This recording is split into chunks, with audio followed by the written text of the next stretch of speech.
Episode 2. The Voice Between the Stars. There are things that defy explanation. They are understood only by the heart, only by the silence between one breath and the next. After that night, Alia changed. Not immediately. Not in the way one changes after a revelation, noisy and swift. It was quiet, like ice when a beam of light falls upon it, still solid, still cold. But something within had begun to thaw.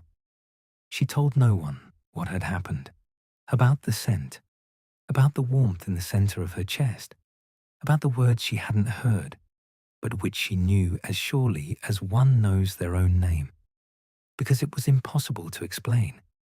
Instead, she began to notice. Before, Alia had lived as many do, in a slightly muted state. The bus, work, coffee, a phone screen before sleep, the familiar noise that drowns out everything else.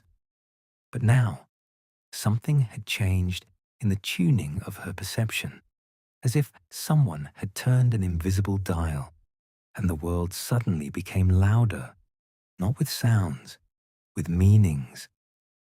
In the morning, she opened the window, and the scent of wet asphalt after the night's rain struck her so hard that she closed her eyes and stood there for a minute, just breathing, just being. On the subway, she looked at the faces of strangers and suddenly felt, not saw, but specifically felt, that each of them was carrying something heavy, invisible, but real. And from that sensation, a lump formed in her throat.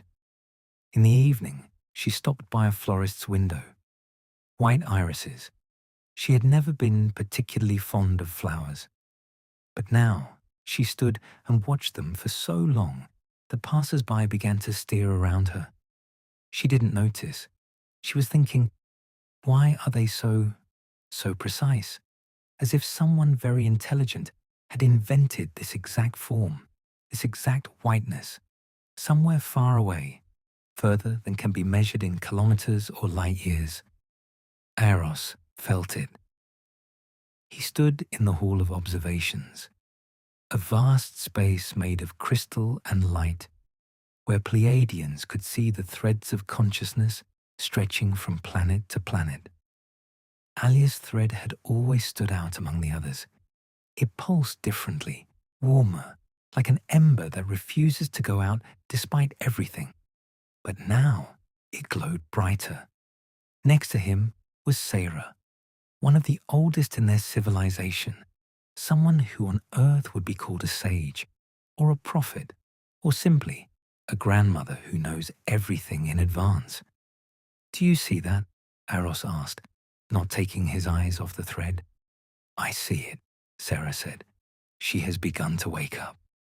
"Did I wake her?" Sarah remained silent for a long time.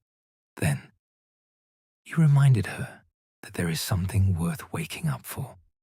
Aeros did not answer. He watched Alia's thread pulse in its new rhythm, and that rhythm matched his own heartbeat so precisely that he did not immediately realize. Whose rhythm was it? His or hers? Perhaps there was no difference.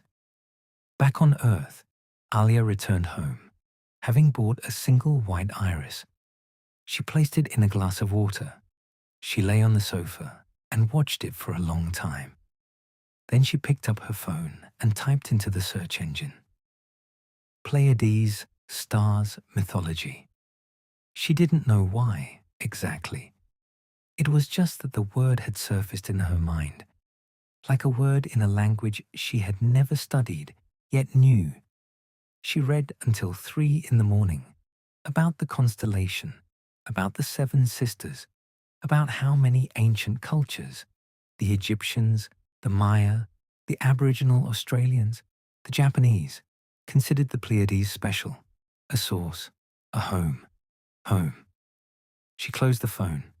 In the darkness of the room, she whispered, to no one in particular, just into the air, "If you exist, give me a sign. One, a real one."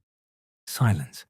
And then, outside the window, at 2 in the morning, In a city where no one sings at 2 in the morning, a voice rang out, distant, almost indistinguishable, a melody without words, something very ancient, something resembling a lullaby.